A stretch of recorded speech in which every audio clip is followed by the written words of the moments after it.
हल्द्वानी में बुधवार को मौका था उत्तराखंड ओपन यूनिवर्सिटी के 7वें दीक्षांत समारोह का, और जहां 3 विशिष्ट लोगों को डी.लिट मानद उपाधि से नवाजा गया।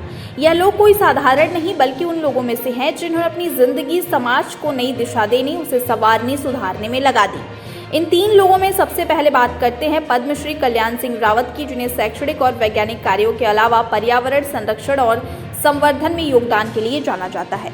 दूसरे नंबर पर है नंदलाल भारती, जिन्होंने जौनसार की कला और संस्कृति के क्षेत्र में अपनी विशिष्ट पहचान बनाई है।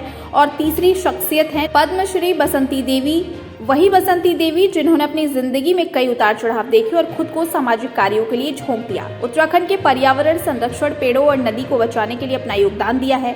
बसंती देवी कौसानी स्थित लक्ष्मी आश्रम में रहती हैं। बसंती देवी ने पर्यावरण से लेकर समाज की कई कुरीतियों को दूर करने के लिए महिला समूहों का आह्वान किया। एक तरफ तो उन्होंने कोसी नदी का अस्तित्व बचाने के लिए महिला समूहों के माध्यम से जंगल को बचाने की मुहिम शुरू की, तो दूसरी ओर घरेलू हिंसा और महिलाओं पर होने वाले प्रताड़नाओं को रोकने के लिए जन जागरण किए। अमृत विचार ने इन तीनों विभूतियों से बात की तो क्या बोले और जोशीमठ आपदा पर क्या जवाब मिला, आप भी सुनिए।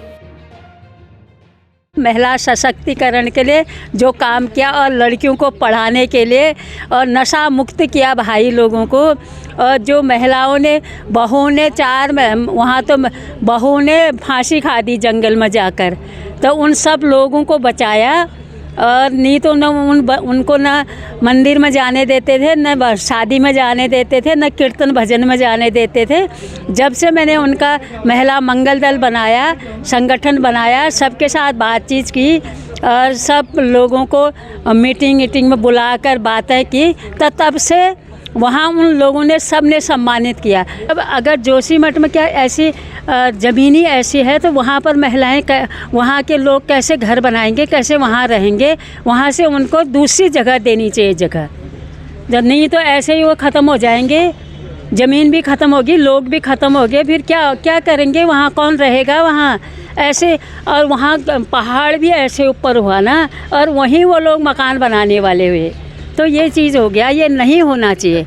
सरकार को ये कहना चाहिए, सरकार हमारी है, मुआवजा देना चाहिए। हाँ, वो तो है ही, मुआवजा लेना चाहिए सरकार को कि वहाँ से तुम चलो, आप दूसरी जगह, ये जगह है, इस जगह पर अपना घर बनाओ करके। ये आज एक डी.लिट की मानद उपाधि ओपन यूनिवर्सिटी हल्द्वानी के द्वारा दी गई है, और मुझे बड़ी खुशी है कि हमारे एक काम का मूल्यांकन हुआ है, और ये हमें एक बहुत बड़ा गौरव और क्षण है हमारे लिए कि हम आज इस मानद उपाधि से सम्मानित हुए हैं। और विशेषकर मैं समझता हूं कि जो मेरा अपना काम रहा है वो पर्यावरण के क्षेत्र में रहा है। मैती आंदोलन एक शुरू किया था कि किस तरह से भावनाओं से जुड़ करके हम अपने पहाड़ को हरा भरा कर सकते हैं, और वो लोगों ने उसे आत्मसात किया। धीरे धीरे वो कार्यक्रम आगे बढ़ता गया, कई राज्यों से होते कई देशों तक ये आंदोलन गया, और आज लोग उसको अपने उसमें इसको सराह रहे हैं, काम कर रहे हैं कि एक बेटी और एक माँ के रिश्ते को एक पेड़ से जोड़ करके जो मैती आंदोलन खड़ा किया, आज वो हम 8 लाख से अधिक पेड़ों लगा चुके हैं उसमें।